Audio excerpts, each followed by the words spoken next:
عمران خان اور نواز شریف ان دونوں میں سے کون بہتر ہے؟ ہم صرف وہی دیکھتے ہیں جو ہمیں دکھایا جاتا ہے۔ آج کی اس ویڈیو میں ہم جذبات نہیں بلکہ حقیقت دیکھیں گے۔ ہم کمپیئر کریں گے کارکردگی کس کی بہتر رہی، فیصلے کس کے اچھے رہے، سسٹم کے ساتھ تعلقات کس طرح کے تھے، اور سب سے عام عوام پر اصل اثر کس کا تھا، اور آخر میں آپ فیصلہ خود کریں گے کہ کون بہتر تھا۔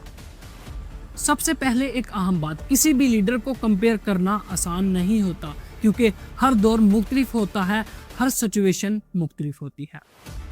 لیکن اگر ہم فیئر کمپیریشن دیکھیں تو ہمیں 3 چیزیں دیکھنی ہوں گی: اکنامی اور governance, long term impact. Nawaz Sharif کے دور میں انفراسٹرکچر تیزی سے بنے اور موٹر ویز، انرجی پروجیکٹ اور بزنس کانفیڈنس بہت ہی ہائی رہا۔ لوگ کہتے ہیں مہنگائی کم تھی، اسٹیبلٹی زیادہ تھی۔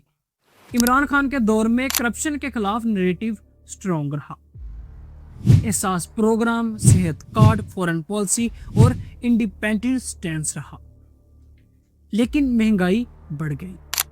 اب اصل سوال، فرق کہاں ہے؟ نواز شریف نے سسٹم کے اندر رہ کر کام کیا اور عمران خان نے سسٹم کے باہر رہ کر کام کیا۔ اب سب سے اہم بات، ملک صرف لیڈر سے نہیں چلتا، ملک چلتا ہے سسٹم سے۔ اگر سسٹم سپورٹ کرے تو ڈیولپمنٹ آسان ہو جاتی ہے، اگر سسٹم ریسسٹ کرے تو چینج مشکل ہو جاتا ہے۔ اب سوال یہ ہے، کون وزیر اعظم بہتر تھا؟ جواب سمپل نہیں ہے۔ اگر آپ ریزلٹس دیکھیں تو ایک بہتر لگے گا، اور اگر آپ امپیکٹس دیکھیں تو آپ کو دوسرا بھی بہتر لگے گا۔ اگر آپ کو یہ ویڈیو پسند آئی تو ویڈیو کو لائک کریں، چینل کو سبسکرائب کریں اور بیل آئیکن کو آل پہ لازمی سلیکٹ کیجیے گا، اور اپنی رائے کمنٹ باکس میں ضرور دیجیے گا۔ ملتے ہیں نیکسٹ ویڈیو میں، تب تک کے لیے خدا حافظ۔